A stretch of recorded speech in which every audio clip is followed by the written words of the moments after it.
What's it like for you to see the place come back alive? Well, it's always fun every spring to reinvigorate yourself with what the baseball season is, and the players will be in town tomorrow. They'll start working out on Monday, so we're ready to go. I hope people come out today to open house and check out some of the new improvements that have been made in the ballpark. And from a field perspective, we're in really good shape, and I'm really happy where we are, considering that the weather hasn't been all that great. Yeah, there's been plenty of work still for you to do over the season. What do you do in that off-season time?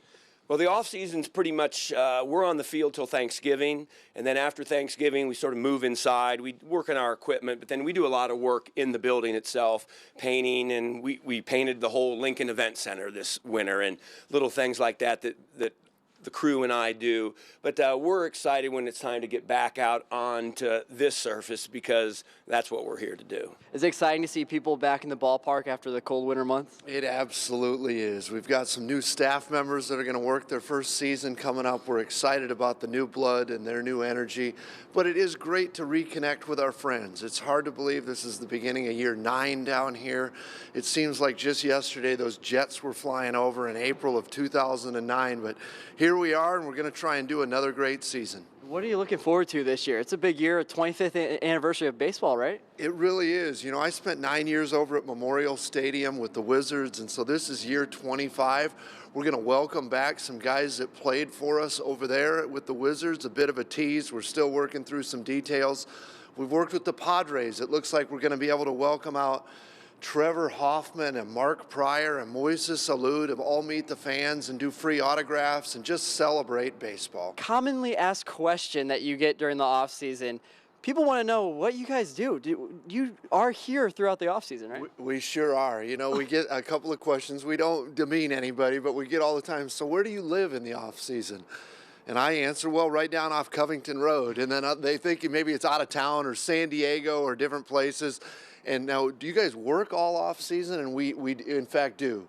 A lot of planning goes into each season with 31 fireworks shows and theme nights, but there's so much more than just baseball here. Of course, we're kicking off the TinCaps, and hopefully we set another attendance record and get our playoff streak going again. But there were 739 total events last year at Parkview Field.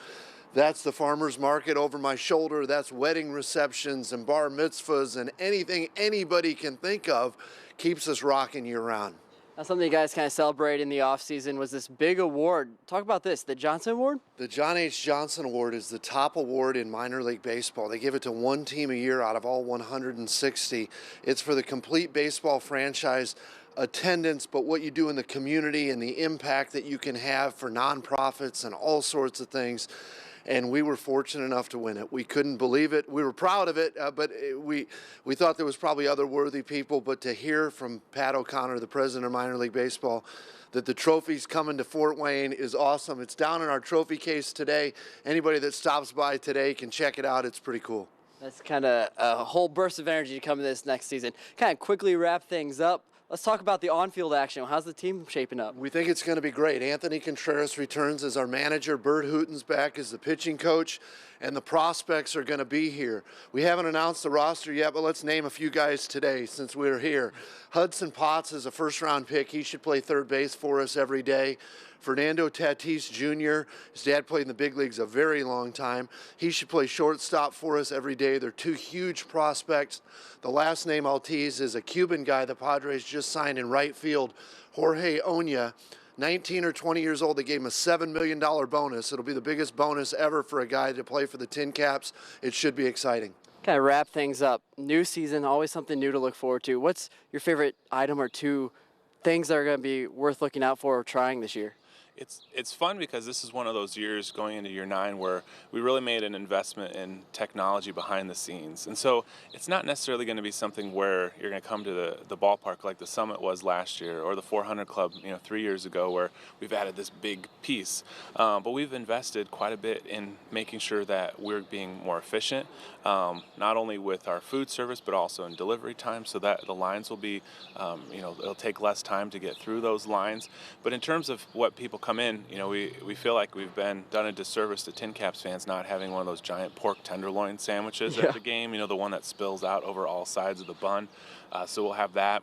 Our stir fry carp intentional walk has been popular, but it's been out by the kids zone. So we moved that in underneath the suite level overhang. So that's going to bring some more visibility to that, and just excited about adding another funnel cake cart to be able to serve the interests of fans there too. People love their food.